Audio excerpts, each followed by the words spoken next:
Listo, partimos entonces, vamos a hacer dos módulos. Este módulo es de 10:30 a 11:20 y el siguiente sale a las 11:30. Ya, antes de empezar la clase tú tenías una consulta. Sí. Bueno. Con respecto a la tarea, que hay que seguir respecto a la norma de... Háblame más fuerte que no te escucho. Que por ejemplo para decir en compresión, ¿Ya? hay que verificar si la sección es esbelta o no es esbelta. Y en el caso de que sea esbelta o no, hay que dirigirse a distintas secciones. Sí. Hay que programar todos los casos posibles en el set. ¿Para el perfil local? Sí. La idea es que sí, Ya. pero es aceptable que no todavía. O sea... Lo importante es que tu planilla o tu herramienta reconozca que no cubre ese caso y lo informe de manera adecuada. o sea, ¿Cierto? en el caso que no lo cumpla... ¿En qué elementos te preocupa? que ahora estoy partiendo con el doble P. Y estoy viendo, estoy justo programando si es vector o no es vector. ¿En compresión o en flexión? En compresión. Ya. Y entonces, cuando ya está, o sea, ya tengo calculado qué es vector o no es vector, pero después sigue al otro paso que verifica los distintos casos y hay que dirigirse a los estados límites. Entonces, ahí es donde quedé, porque son tantos casos que no sabía si había que programar. Por eso la idea es programar. Pero no son tantos casos. En compresión es efecto o no lo es. Sí. Localmente, no hay más. ¿Ya? En flexión es relativamente válido no complicarse con la Felter local, porque es muy raro tener un doble T en flexión con problemas de Felter local. Eso no pasa, no es lo común. En compresión, a veces aparecen almas esbeltas en compresión para los doble P y los doble T, pero en general uno las jalata porque tiene problemas de Felter local o intenta que no haya. Entonces, ojo con eso. Ya. Vamos a seguir con lo que teníamos nosotros pendiente. La normativa nacional vigente, ¿cierto? Esta es una de las cosas más importantes que nosotros tenemos que revisar. Así que vamos a partir por el principio. Dice, ¿dónde buscar la normativa nacional vigente? Bueno, en un solo lugar, que es el INN, el Instituto Nacional de Normalización. ¿Cuál es la página? Esa. No hay para qué estar preguntando ni llamando por teléfono. Uno se mete ahí, busca la norma y si existe, ahí va a estar. Cuando uno tiene problemas, dice, esta cosa se oficializó, no se oficializó, es un problema aparte, pero también tiene una solución muy fácil, ¿cierto? Nosotros tenemos que todas las leyes, decretos, etcétera, etcétera, están en la Biblioteca del Congreso. Por lo tanto, uno se mete directamente a la Biblioteca del Congreso y busca, por ejemplo, si quiere saber si se oficializó la NSH 433, uno se mete a la Biblioteca del Congreso, pone la NSH 433 y le salen todos los decretos y leyes relacionados.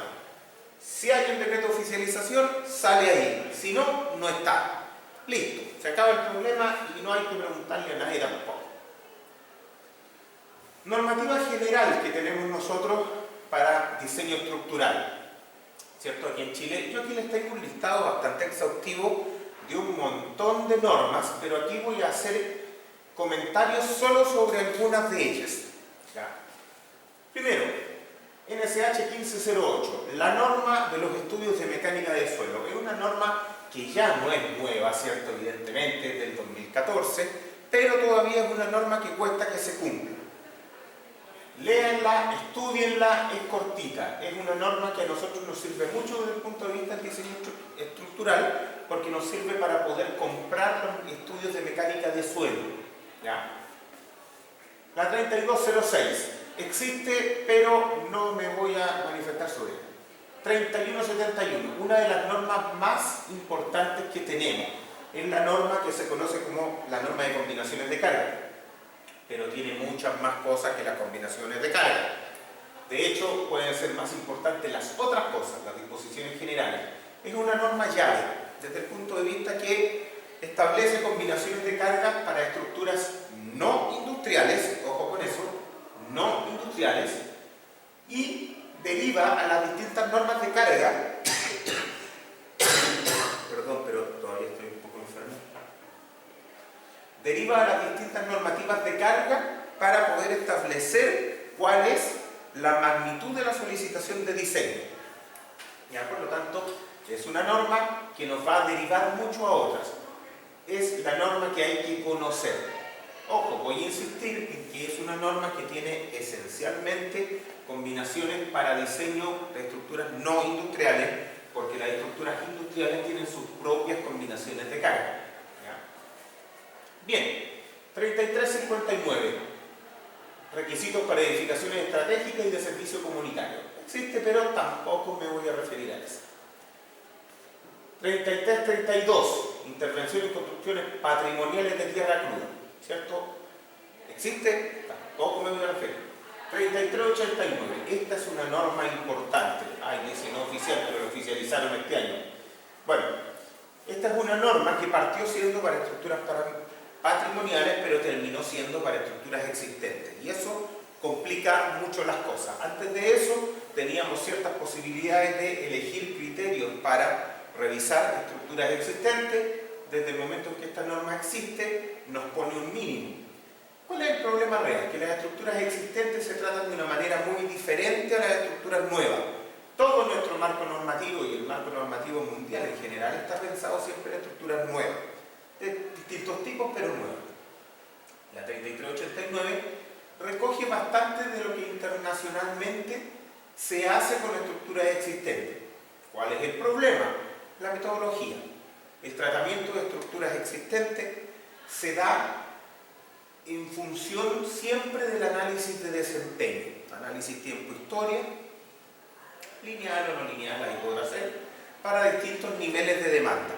Por lo tanto, si bien la metodología está sumamente clara, es una metodología que es distinta a lo que típicamente hacemos en las oficinas de proyecto para estructuras nuevas, que son el análisis modal espectral, ¿cierto? Análisis lineales elásticos, bastante simplificado.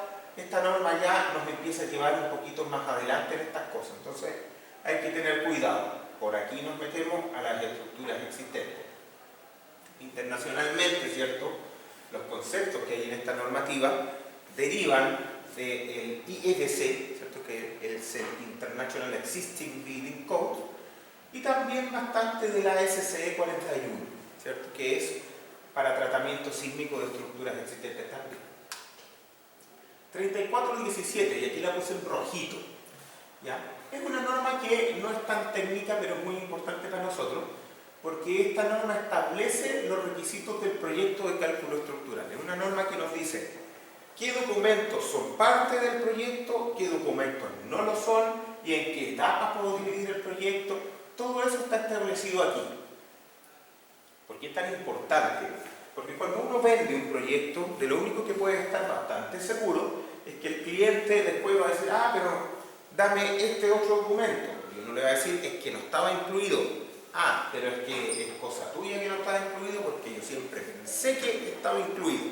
Bueno, todo ese tipo de discusiones queda absolutamente superado si nosotros leemos la norma y nos apegamos a eso desde el principio. Voy a insistir en este tema normativo. Las normas, le gusten o no, existen. Nosotros podemos usarlas en nuestro beneficio o ser víctimas de ellas cuando no las conocemos. Yo les propongo que siempre vayan por el primer lado, ¿ya? Que las normas sean sus amigas, sean ayuda, sean algo que lo defienda y no algo que lo moleste. Perdón por partir a la hora. Está bien. Si pagué sobrado para que la vean después. A todo esto, ustedes saben dónde quedan las clases, ¿cierto? Las grabaciones de las clases las dejo en el canal de YouTube. ¿Ya? Me llama la atención porque el viernes no fue nadie ayudantía, me dijo el Tomás que se sintió solo. ¿Hoy también? ¿Hubo? Sí, por supuesto. Bueno, este viernes es feriado. Y este viernes también entregan tareas. Bueno, esas cosas también tienen que decirme, porque como yo trabajo 24/7, se me pasan los feriados, se me pasan todas esas cosas, y si no me dicen, puede pasar esto. ¿De qué? Hugo, me mandó con algún mail avisando que hacíamos allá. ¿Quién es Hugo? O sea, no sé cómo se llama la. Ah, es que yo vengo a hacerle clase a ustedes, pero normalmente ay, va a quedar grabado. Los coloquios que me manda la universidad yo no los leo. ¿Ya? Ni vengo a las reuniones porque no me alcanza el tiempo. Entonces solo vengo a hacerle clase a ustedes. Entonces, si ustedes me quieren contar algo, cuéntenmelo directamente porque lo más probable es que yo no lo sepa. ¿Ya? Y no sabía que el viernes era feriado. ¿Podemos correr la tarea? ¿La podemos correr para el jueves? ¿No? ¿No les gusta? ¿Para cuándo la corremos? No sé. ¿Para el viernes? Eso es mucho. La puedo correr para el lunes, si no me importa, no me complica, si me interesa que trabaje. ¿La dejamos para el lunes? Ya, ok, sin problema. Profe, ¿y la ayudantías de tienda a qué hora son? Las ayudantías de los viernes, no ha leído el programa. De 4 meses. Sí, los viernes a las 4:30. Bueno, como este viernes es feriado, no va a haber ayudantía, pero de todas maneras yo siempre le pido al ayudante que haga el video y se lo suba. Así que va a estar disponible de todas maneras. Pero ya van a ser online, ¿cierto? Sí, las ayudantías son online, porque no son parte del curso. En realidad, como a mí se me ocurre poner ayudantía en todos lados, quedan online y si no van, de todas maneras las subimos para que ustedes las tengan disponibles. ¿Ya? La idea es que vayan y le pregunten al Tomás todas las cuestiones que ustedes quieran. ¿Ya? Es posible también mover el horario dependiendo de sus conveniencias y de las posibilidades que tenga Tomás. Así que eso lo pueden hacer con él, lo pueden hablar con él, no hay ningún problema. Eso. ¿Más consulta? Ya, seguimos. La NSH 428, estructuras de acero. La verdad es que es una norma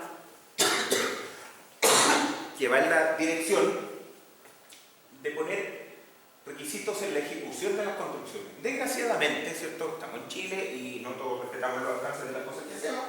Y esa norma tiene también algunos alcances que no le corresponden. Y eso es importante saberlo. Por ejemplo, es una norma que asigna responsabilidad al diseñador del edificio original sobre el diseño de las conexiones. ¿Qué hace eso en esa norma? Vaya a saber usted porque es una norma de construcción y de fabricación. Desde ya, las normas tampoco pueden asignar responsabilidad.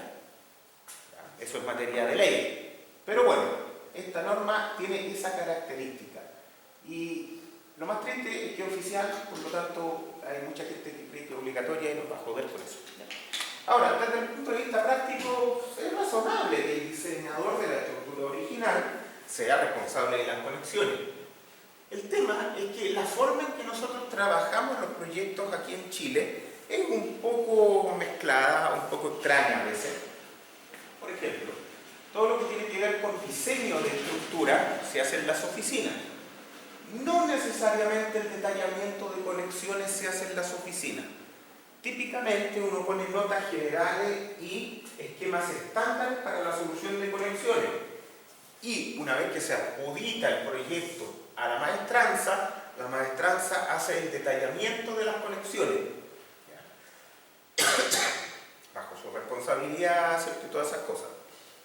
A lo que nos obliga esta norma es que nosotros tengamos que revisar las memorias de cálculos de las conexiones para hacernos responsables de ellas. Y si no las revisamos, igual vamos a ser responsables. Ese es el punto. Entonces, cuidado con esto. Aquí en Chile esto pasa. ¿A qué me refiero? Que una norma se pronuncie sobre algún aspecto que no es de su alcance. Eso pasa. Está mal, pero pasa. Así que hay que tener cuidado. ¿Bien?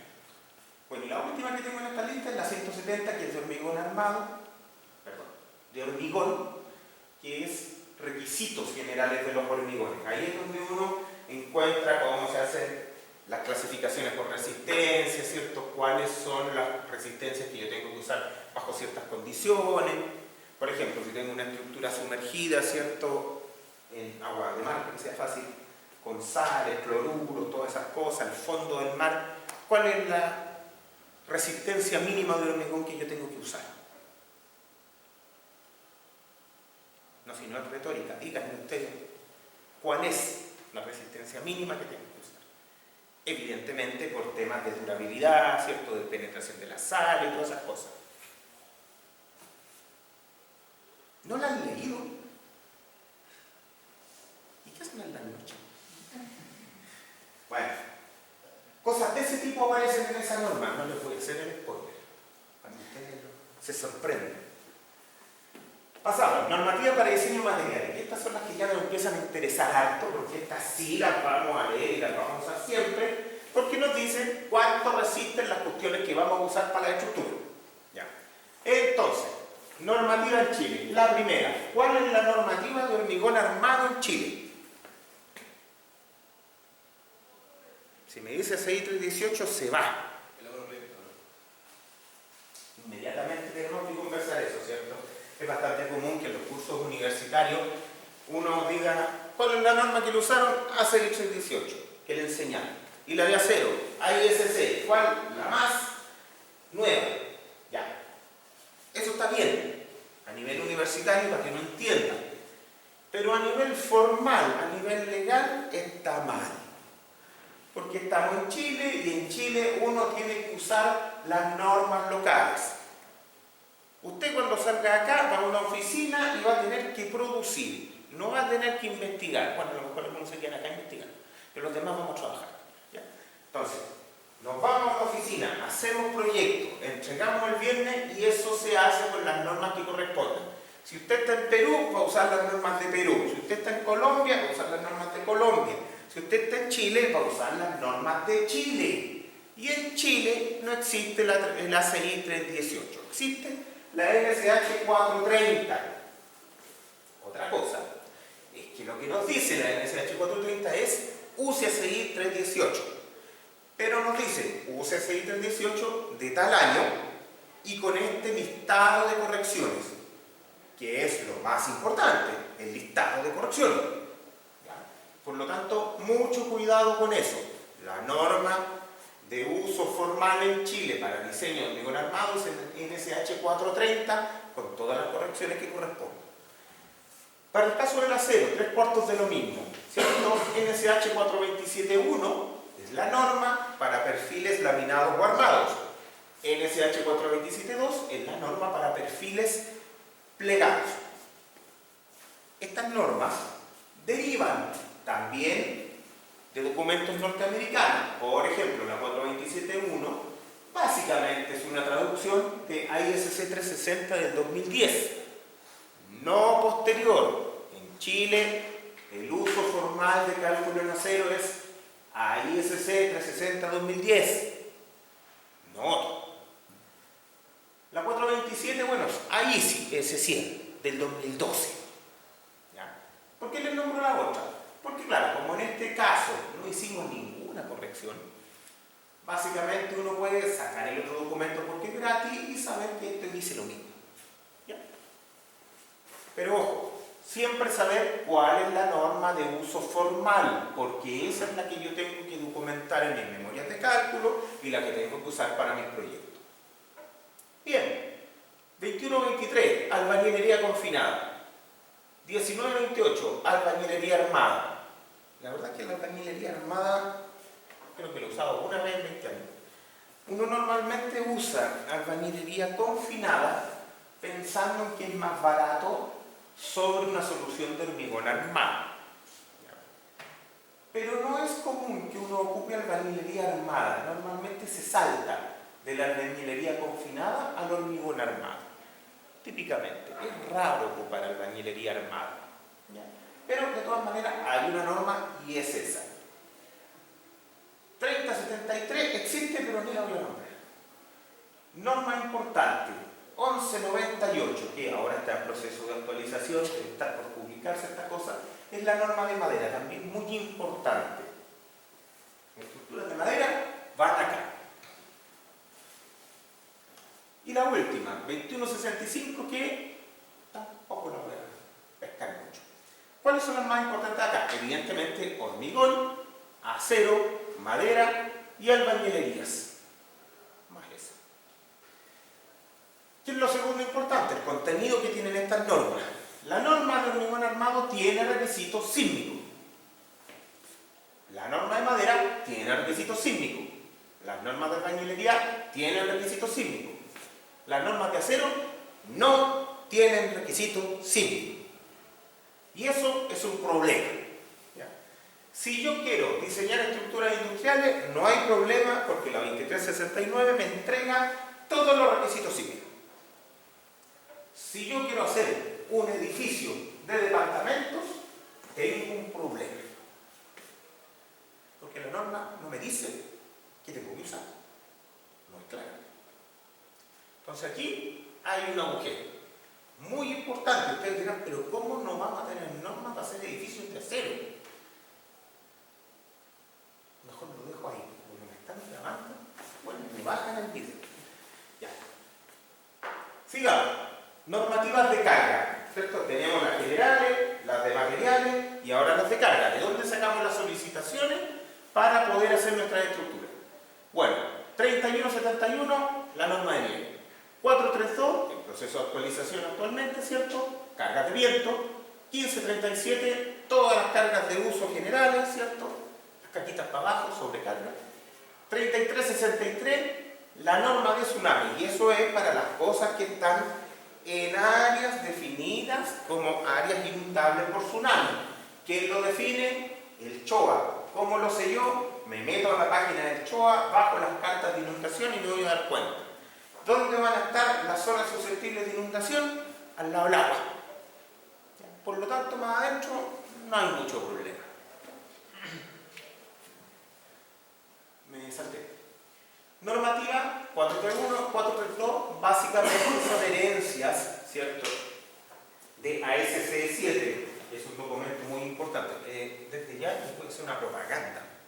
Porque en el canal de YouTube yo tengo una colección de videos que se llama Recorriendo Documentos. Me gustaría que ustedes los vean todos. No les voy a hacer prueba de eso, pero les pido que los vean todos. Porque ahí presento documentos. Ya. Entonces, estas normas derivan de los capítulos correspondientes de ASCE 7. Es un documento muy importante, muy completo, que define un montón de cuestiones, sobre todo de cargas. ¿Ya? Ojalá lo leyeran por lo menos una vez en la vida. El capítulo de nieve se tradujo y se le cambiaron los parámetros de entrada respecto a las definiciones locales de las cargas de nieve, ¿cierto? Lo mismo la 432, pero básicamente son herencia directa de lo que define ASCE 7. La 1537 tiene un listado de cargas permanentes, que son sobrecargas de uso esencialmente, que nos van a servir mucho. Sin embargo, en proyectos industriales es muy común que estas cargas no se respeten, pero sean superadas por las condiciones industriales. Las condiciones industriales siempre tienden a ser mucho más exigentes que las condiciones estándares, y nuestra amplia cantidad de normas está muy centrada en todo lo que tiene que ver con diseño normal urbano. ¿Ya? Entonces ahí es donde tenemos que tener cuidado. Cuando nos vamos a cosas industriales hay que mirar un poquito más allá. Normativa sísmica. Tenemos un montón. Claro, dicen que Chile es el país más sísmico del mundo, ¿cierto? Vamos ganando en eso. No sé si es bueno, pero es bueno. Tenemos varios. 433. Básicamente la norma urbana, que está en proceso de actualización en este momento. La idea fundamental de esa norma es cubrir edificios de departamentos, edificios habitacionales y edificios de oficina y cosas que se le parezcan. ¿Ya? Ese es el objetivo. Si algo no se le parece, la verdad es que debería ir más cercano a la norma industrial. ¿Ya? Ese es mi constructura industrial. La diferencia fundamental entre las normas son los objetivos de desempeño que tienen. Este no es un curso de diseño sismo resistente, pero de todas maneras algunas cosas van a salir siempre a nivel de concepto. No van a importar tanto en el cálculo, pero sí se los voy a comentar. La diferencia fundamental de estas cosas es el objetivo de desempeño. Mientras la 433 tiene el objetivo general de protección de vida para un sismo suficientemente grande, y hoy día entendemos suficientemente grande como algo que tiene un periodo de retorno medio de 475 años, más o menos por ahí anda la cosa, ¿ya? esta otra tiene el objetivo de continuidad de operación para un evento del mismo tipo. ¿Qué significa eso? En términos simples, significa que la demanda de diseño de esta y sus requisitos asociados puede ser un poquito más chica que esta. ¿Cómo salen finalmente las estructuras? No necesariamente se van a cumplir de manera exacta los objetivos de desempeño. Se ha visto que esta norma, por ejemplo, provee un desempeño un poquito mayor que el que busca. Y esta, bueno, hoy día está la 2023, que estimamos que sí provee lo que busca. La del 2003, en realidad se vio que no proveía lo que buscaba en algunos casos.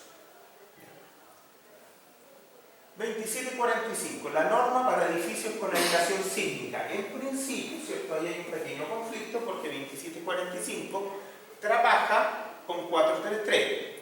Por lo tanto, cuando yo quiero hacer estructuras industriales con aislamiento, tengo que hacer ciertos acomodos para que las normas puedan convivir. ¿Ya? Entonces hay que tener harto cuidado. Después, la 3411, la norma de edificios con sistemas de disipación de energía. Sistemas de disipación de energía no inerciales, para los AMS. Bien, lo mismo que la de arriba, trabaja en principio con 433, por lo tanto cuando queremos hacer estructuras industriales con disipadores de energía, hay que generar ciertas compatibilidades que derivan más del criterio. Y como criterio tenemos todo y todo lo tenemos distinto, ahí es donde aparecen los problemas. Bien. 3357, diseño de componentes y sistemas no estructurales. En principio, esa es una norma que salió de la 433, ¿cierto? Antes la 433 tenía un capítulo para elementos secundarios. Con el tiempo, ese capítulo se extrajo y se generó una norma específica. Ahora, a pesar de que esto es general, ¿cierto? Está orientado fuertemente a trabajar con la 433. Manual de carretera, lo pongo acá, porque sin ser una norma, es un documento muy útil y que está orientado a puentes camineros y cosas que se le parezcan. Cuando uno tiene el diseño de un puente caminero, no le sirven ninguna de las cuestiones que hay arriba. Tiene que irse al manual de carretera. Alguien dirá, ¿y por qué hay tanta normativa sísmica si el sismo en un lugar es uno solo? Y sí, buena la pregunta. El asunto, ¿cierto?, es que si bien el sismo es uno solo, la intensidad sísmica en un lugar es una sola, y todas las estructuras van a sentir exactamente lo mismo, lo que hay de diferencia en estas normas es precisamente lo que les mencioné respecto a esta. Los objetivos que persigue cada una de las normas son diferentes. Y como los objetivos son diferentes, muchas veces eso conduce a que el tratamiento de una misma demanda sísmica sea diferente en cada una de las normas. Para explicarme bien, la demanda de diseño podrá ser la misma. Los requisitos de diseño que nosotros vamos a exigir a cada una de esas estructuras son diferentes. Dependiendo, bueno, de todas esas cosas. Entonces, ahí es donde hay que tener cuidado. ¿Ya? Muchas veces nos confundimos y pensamos que tenemos un montón de sismos distintos y que, dependiendo de la estructura, el sismo cambia. No, eso no pasa. Lo que son diferentes son los criterios de diseño y los requisitos prescriptivos de diseño de cada una de esas normas para un evento.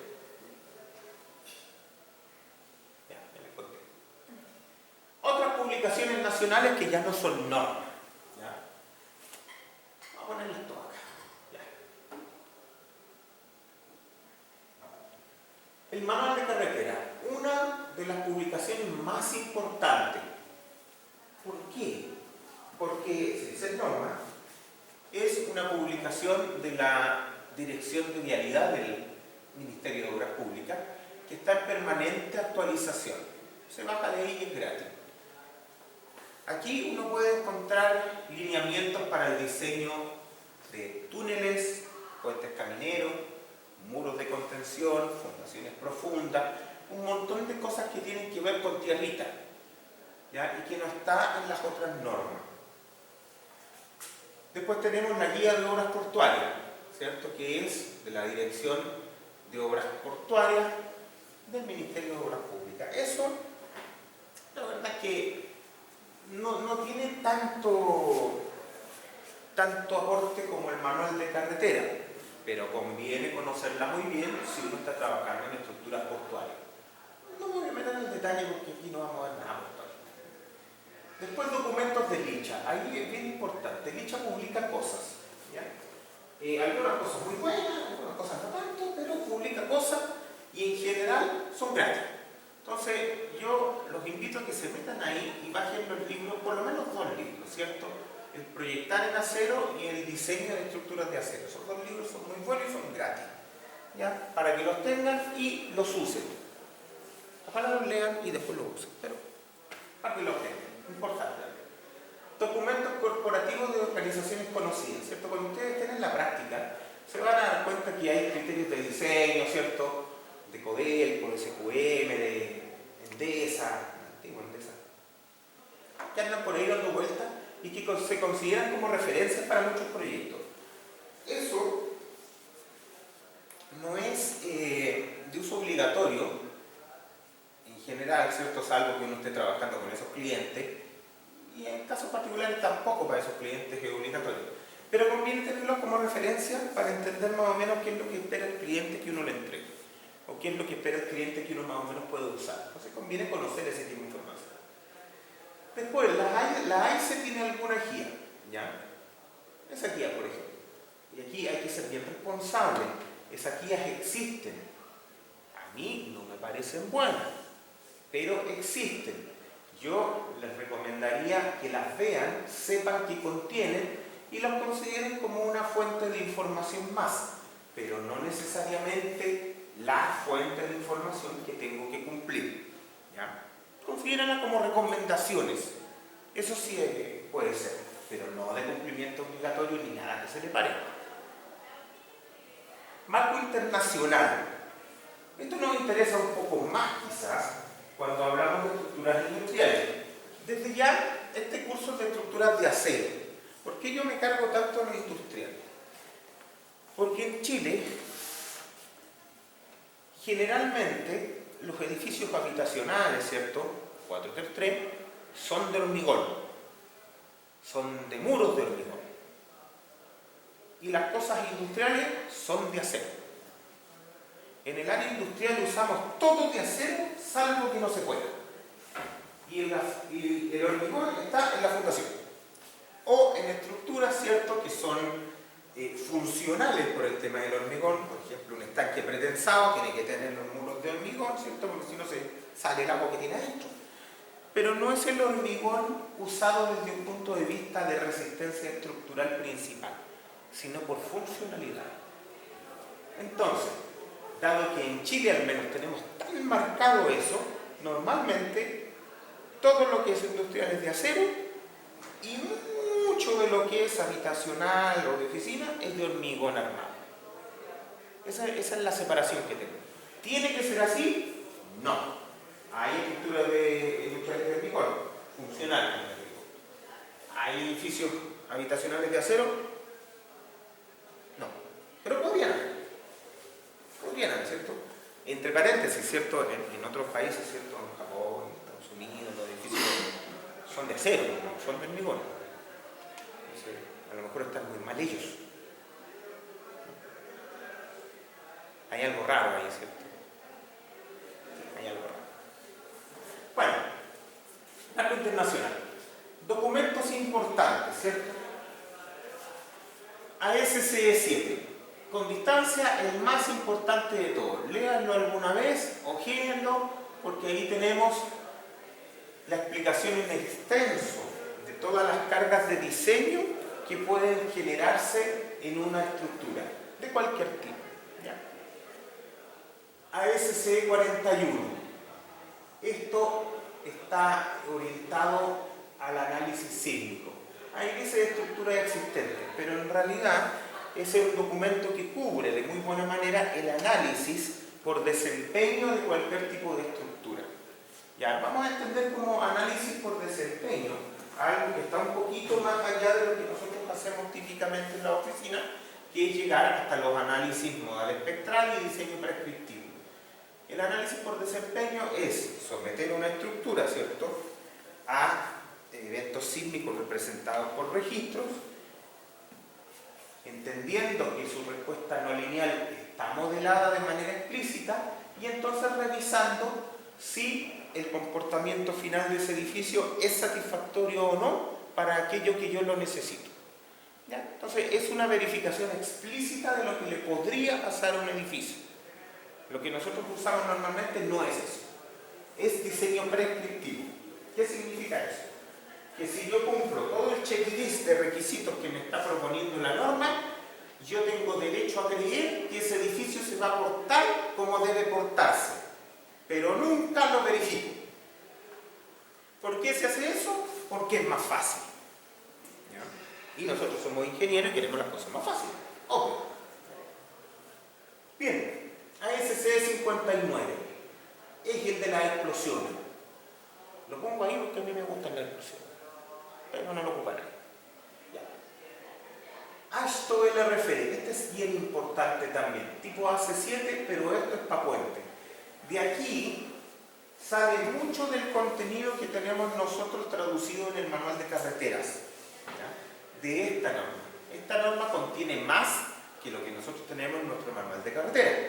¿Ya? Es la norma origen, por lo tanto, si usted está viendo puentes, tiene que mirar el manual de carretera, pero también tiene que irse a esta norma y revisarla.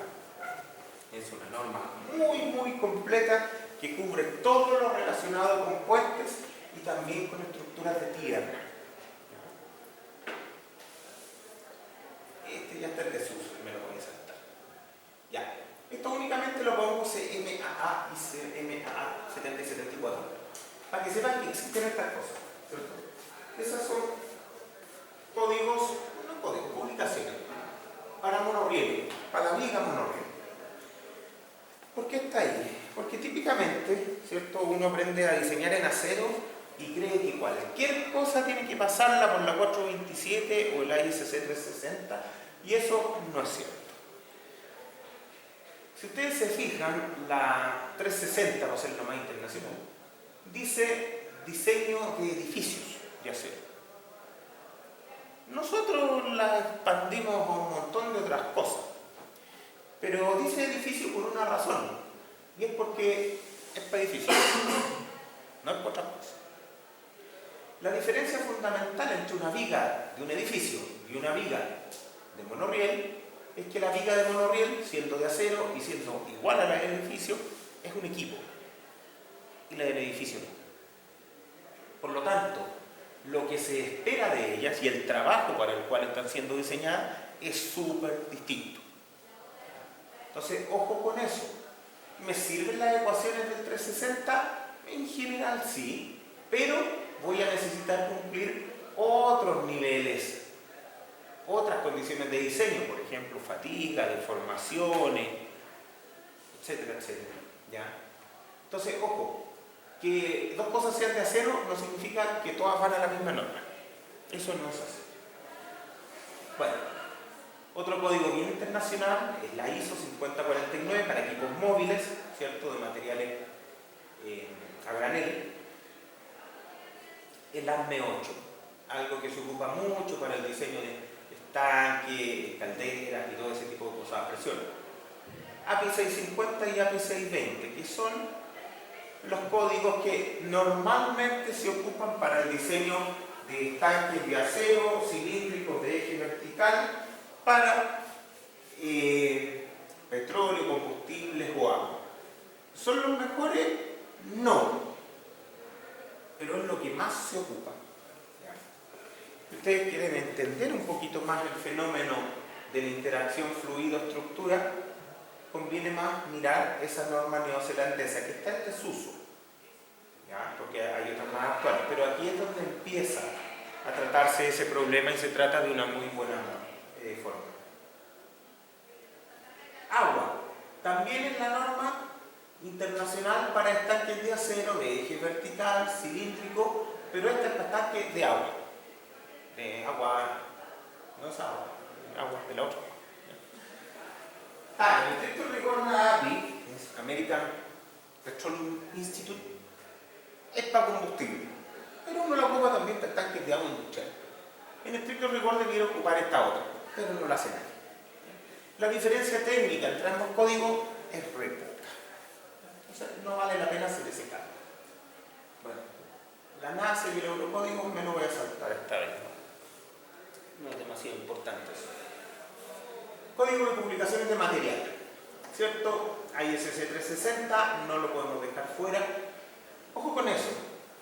Yo les hice mucho hincapié en la norma chilena. Las normas chilenas se ocupan en Chile, pero no necesariamente nosotros vamos a trabajar siempre para Chile. Fuera de Chile es muy común que se acepten las normas norteamericanas, sobre todo en América. Entonces hay que conocerlas muy bien. También a nivel de estructuras industriales, nosotros tenemos fenómenos que no pasan en las estructuras habitacionales. De hecho, va avanzando año a año la tecnología y los procesos, por lo tanto se van generando cosas cada vez más rápidas. Entonces es bastante común que los fenómenos que nosotros tenemos que cubrir al diseñar estructuras industriales no estén en las normas chilenas. Y en ese caso nosotros recurrimos a normas internacionales. Muchas de uso común las tengo acá. 341, que son los requisitos sísmicos, compatible con 360. Ojo con eso.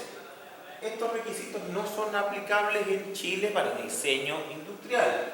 Ya está en discusión si lo son para cosas habitacionales, pero fuera de Chile lo son, absolutamente, son aplicables.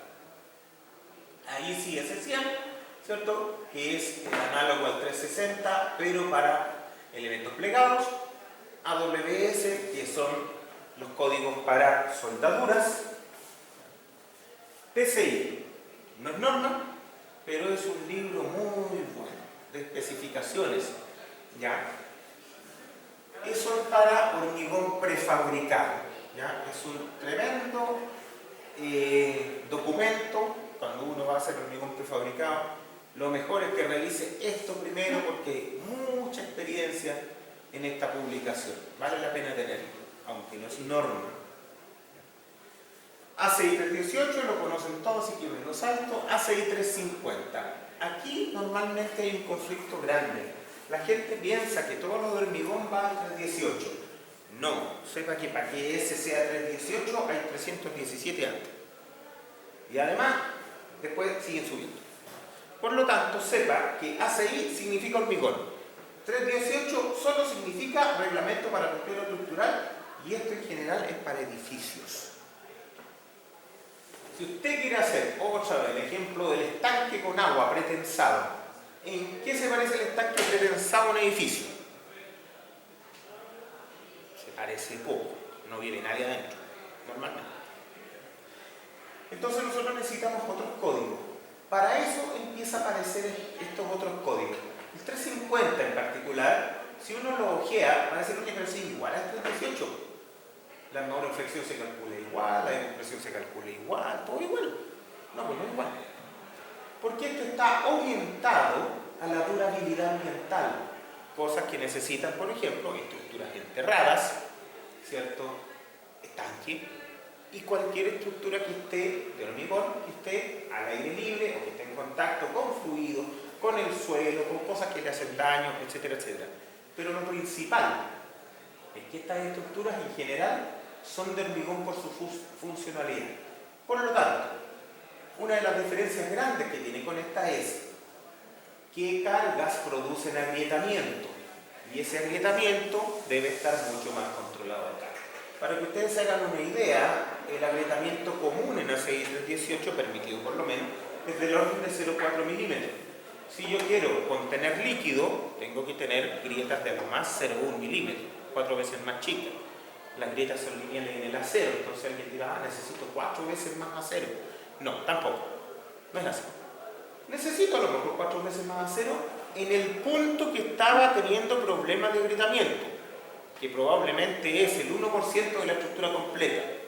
Por Por lo tanto, cuidado con esas cosas, no hay que malentender. Sigamos. 350.2 para material peligroso, 350.3 para, esto es lo que define la dinámica, fluido-estructura, ya, a los detalles. 351, fundaciones para equipo estático, 351.3, fundación para equipo dinámico, 224, control de fisuración, 224.1, causas de la fisuración. Los que les dejo acá son los que se usan más en la práctica, pero evidentemente hay muchos códigos, ¿cierto?, que ustedes pueden empezar a cachurear y encontrar. Simplemente que su uso no es tan común. 224.2, fisuración de hormigón por tracción directa. Y el 3, juntas en hormigón armado. Entonces, todas estas cuestiones tienen que ver con que no se le salga el agua, básicamente. Bueno, que no se le salga el agua y que no entre el agua. ¿Ya? Porque nosotros tenemos que saber que los hormigones, y este no incluso hormigón, pero bueno, este proyecto, los hormigones no son impermeables por mucho que parezcan y por mucho que algunas personas crean. ¿Ya? En general, ¿cierto?, dependiendo del recubrimiento que yo tenga, la humedad se va a demorar más en llegar a la barra. Pero en el momento que llega a la barra, empieza el proceso de deterioro, ¿cierto? Las barras empiezan su proceso de corrosión. La corrosión lo que hace es aumentar el volumen de la capa superficial de las barras. Con ese aumento de volumen se evita más el revestimiento, el recubrimiento, hasta que se desprende. Cuando se desprende, entra más agua, la cosa se corroe más rápido, ya no fue. ¿Ya? Entonces, básicamente, la penetración de la humedad en el hormigón armado es lo que define la durabilidad. Entonces, cuando yo tengo estructuras ambientales, tengo que tener mucho cuidado con eso. Todo ese tipo de cosas lo tratan este tipo de documentos. Guías de diseño de la ISC, son un montón. Y no me voy a meter aquí en los detalles, pero sepan ustedes que la ISC, ¿cierto?, tiene el documento 360, que es generalista, pero después las aplicaciones a casos puntuales las define en otras guías. ¿Ya? Estas guías son todas buenas, unas mejores que otras, unas más aplicables que otras, pero son todas buenas. Las que yo las tengo marcadas ahí en rojito son las que típicamente se usan mucho en la práctica, ¿ya?, o que a mí me gustan. Así que las explosiones tienen que estar en rojito, ¿ya? Pero son las que ustedes deberían mirar un poco. Estos documentos no son de descarga gratuita, pero probablemente ustedes los puedan conseguir por ahí, mirarlos por lo menos. Entonces, ojo con eso. Muy buena bibliografía para diseño en acero, sobre todo para diseño de cosas industriales, que es donde salen las cosas raras. ¿Ya? ¿Cierto? Los edificios siempre tienen las columnas paradas, las diagonales inclinadas y las vigas horizontales. La estructura de industriales no necesariamente. ¿Ya? Entonces, siempre aparecen cosas raras y tenemos que estar recorriendo este tipo de cosas. Son montones de guías. La última vez que miré había 38. Creo que la última vez que miré había 39, así que esto debe tener necesidad de actualización. Pero bueno, aquí están todos para que ustedes tengan una buena idea de qué se trata esto. Otros documentos, y con esto ya estoy terminando, que no son guías necesariamente aplicables al diseño, sino que son publicaciones importantes. Son todas las cosas que publica FIMA, NERF, PEER también. Toda esta documentación sí es gratis, ustedes se pueden meter a estos lugares y ahí están los links más adelante y descargar estas cosas. ¿Qué es lo importante de esto? Estos en general son informes, pero informes muy formales. ¿Por qué son tan importantes? Porque las cosas que se generan acá, primero, son un complemento muy grande para lo que nosotros hacemos. Son formas de aplicar, son ejemplos, son investigaciones. Alguien ve aquí que investigaciones y aparecen en las revistas. No, la gracia que tienen estos documentos que les muestro acá es que típicamente aquí se empieza a publicar esto y esto después entra a las normas.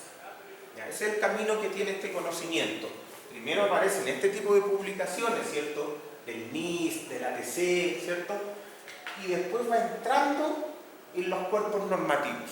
Entonces, si ustedes quieren saber para dónde va la cuestión y qué es lo que con toda seguridad va a entrar en las normas, Bueno, normalmente hay que mirar este tipo de publicaciones. Aquí está. Ese conocimiento. El FEMA tiene publicaciones para todo. Ya, vale la pena mirarlo, no es solamente diseño estructural. NIST, aquí también le puse algunos informes de cosas que pasaron en Chile, ¿cierto? El terremoto, ¿cierto? El 27F, el problema que tuvimos con los muros, que no es alcance de este curso, pero varios de aquí parece que son un curso de diseño sismo resistente. Entonces ya saben lo que pasó con los muros. Ya. No le cuenten a los demás para que tomen el curso. Ya. Bueno, aquí están los links para que se puedan meter a esos lugares y encontrar lineamientos generales de lo que pasa, lo que no pasa, por dónde va la micro. Es bastante bueno estar informado siempre. Bien, vamos a hacer aquí una parada de 10 minutos. Me interesa que vuelvan a las 11:30 porque yo parto puntualmente. ¿Ya? Ya.